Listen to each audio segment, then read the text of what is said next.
Iran যুদ্ধের পর গত 2 মাস ধরে হরমুজ প্রণালী বন্ধ থাকায় কোনো ক্রুড অয়েলের জাহাজ আসেনি দেশে। ফলে মজুদ থাকা ক্রুড দিয়ে কোনোভাবে প্রায় 1.5 মাস চললেও কাঁচামাল সংকটে গত 13 এপ্রিল চট্টগ্রামের পতেঙ্গায় স্থাপিত একমাত্র তেল শোধনাগার ইস্টার্ন রিফাইনারির মূল 2টি ইউনিট বন্ধ হয়ে যায়। অবশেষে এলো কাঙ্ক্ষিত ক্রুড অয়েলের চালান। 21 এপ্রিল সৌদি আরবের ইয়ারবু বন্দর থেকে যাত্রা করা 1 লাখ টন ক্রুড বোঝাই জাহাজ এমটি নিনেমিয়া দুপুরে কুতুবদিয়ায় নোঙর করেছে। হরমুজ বন্ধ থাকায় বিকল্প পথে লোহিত সাগর পাড়ি দিয়ে এসেছে জাহাজটি। মাদার ভেসেল থেকে প্রাথমিক পর্যায়ে 8 থেকে 10,000 টন তেল খালাসের পর রাতে ইস্টার্ন রিফাইনারিতে পৌঁছে দেবে লাইটারের জাহাজ।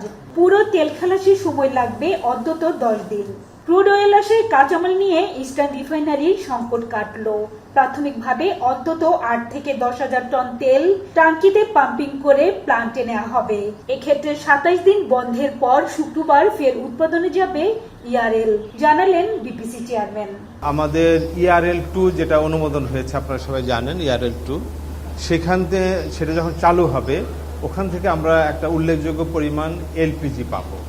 তো আমরা আজকে এই নির্দেশনা দেওয়া হলো যে ওইটাকে সামনে রেখে তারা যেন ওইটার সাথে সামঞ্জস্যপূর্ণভাবে তাদেরও প্ল্যান্টে ওই ক্যাপাসিটি ডেভেলপ করবে, যেন ওই সময় যে এলপিজিটা প্রোডাকশন হবে সেই এলপিজিটা যেন বাজারজাত করতে ডিলে না হয়। আমাদের যে টাইমলাইন আমরা মেনটেন করি যে আমাদের এই 1 লক্ষ টন +-5,000 কার্গোটা খালাস করতে সর্বোচ্চ টাইম লিমিট দেওয়া থাকে 10 দিন। বিকজ 10 দিনের বেশি যদি আমরা মাদার ভেসেল কাটকে রাখি তখন তার সার্টেন অ্যামাউন্ট অফ আমাদের ফরেন কারেন্সিতে ড্যামারেজ দিতে হয়। স্বস্তির খবর চলতি মে ও আগামী জুনে সংযুক্ত আরব আমিরাত ও সৌদি আরব থেকে হরমুজ এড়িয়ে বিকল্প পথেই আসবে 2 লাখ টনের আরো 2টি ক্রুড অয়েলের চালান। সৌদি আরবের রাস্তানুরা বন্দরে আটকা পড়া 1 লাখ টনের ক্রুড অয়েলও আনার প্রক্রিয়া চলছে। এতে আগামী 3 মাস থাকবে না আর ইআরএল এর কাঁচামাল সংকট। এদিকে চট্টগ্রামে এলপি গ্যাসের প্লান্ট পরিদর্শন করে এর মজুত ও বোতলজাত করার সক্ষমতা 3 গুণ করা হবে বলে জানান বিপিসি চেয়ারম্যান। সেই সঙ্গে সাগর থেকে সরাসরি পাইপলাইনে জ্বালানি তেল খালাসের স্থাপনা এসপিএম প্রকল্প নভেম্বরের মধ্যেই চালুর কথা জানান।